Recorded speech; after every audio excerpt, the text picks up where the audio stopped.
Good afternoon. Happy Sunday round two. The question was raised, and it's an interesting question, on uh, what is causing more problems, Terry v. Ohio or qualified immunity. And while I am pretty solidly against the holding in Terry v. Ohio, I don't think it was appropriately decided. I do think that qualified immunity is, on the whole, good. I want to draw analogies between what Chili is doing to Kate and Josh and what any convict in prison would be doing to every arresting officer if there wasn't qualified immunity. In a defamation lawsuit, generally speaking, at least in California, there's a thing called an anti-slapp statute, and it's a anti-strategic lawsuit against public participation statute. And basically, what it does is it acts almost like qualified immunity. It puts the burden on the person who has filed a defamation lawsuit for them to show a probability of success, to show that the uh, the speech wasn't protected speech, and that they have a a chance to win on the merits. It's very analogous to what happens in a qualified immunity lawsuit. We force police officers to make split second decisions whether or not they're going to arrest somebody, how much force they're going to use in response to resisting arrest and things like that. We force police to make these decisions quickly, on the spot, out in the field, in life and death situations. And we can't paralyze them with fear that they're going to get sued.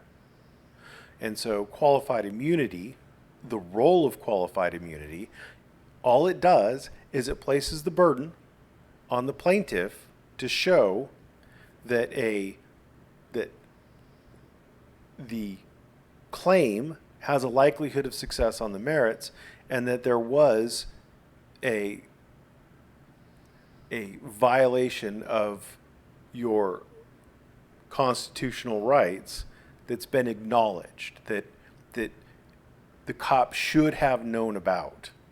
I understand that I'm simplifying both of these things, but you should get the idea. They're analogous. An anti-SLAPP statute is very analogous to a qualified immunity defense. So they basically are both designed to weed out retaliatory lawsuits. That's what they're designed to do. If you have a good case, you're going to get an attorney who's going to bring it and sue the police on your behalf. And if you have a really good case, that attorney is going to prevail and you're going to get compensated.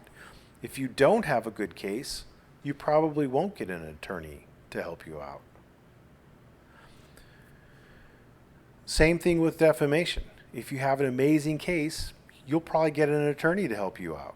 If you don't have an amazing case, you probably won't, because there's that anti-SLAPP statute in place. In addition, I want to point out that the defamation laws in and of themselves don't stop people from saying defamatory things.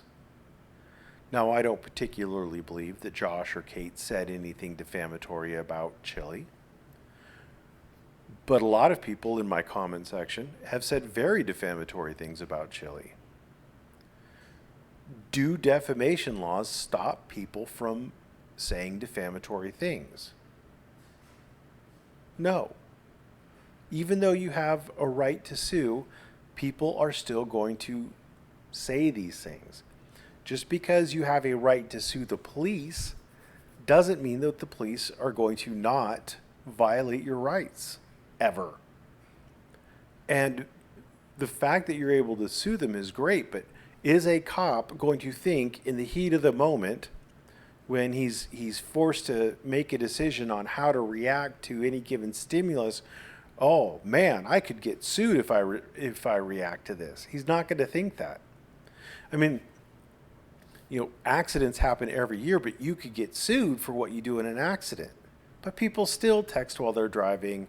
People still do all sorts of fun things while they're driving, talk on the phone, daydream, fall asleep, whatever, while they're driving.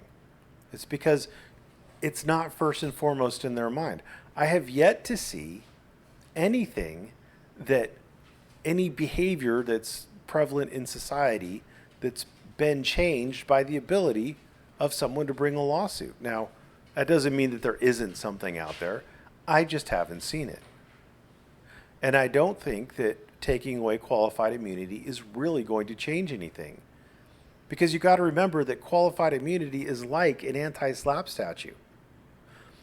It just gets rid of loser cases early in the litigation, instead of having to go through discovery and incur lots of expenses and then go to trial and then lose. It just gets it out of the way quicker. If you would not pass qualified immunity, you won't win at trial. Generally speaking, I'm sure there are exceptions. So, no, I don't think qualified immunity is a bad thing. And if you look at it from the standpoint of what's happening to Josh and Kate with the defamation thing, well, maybe you can understand.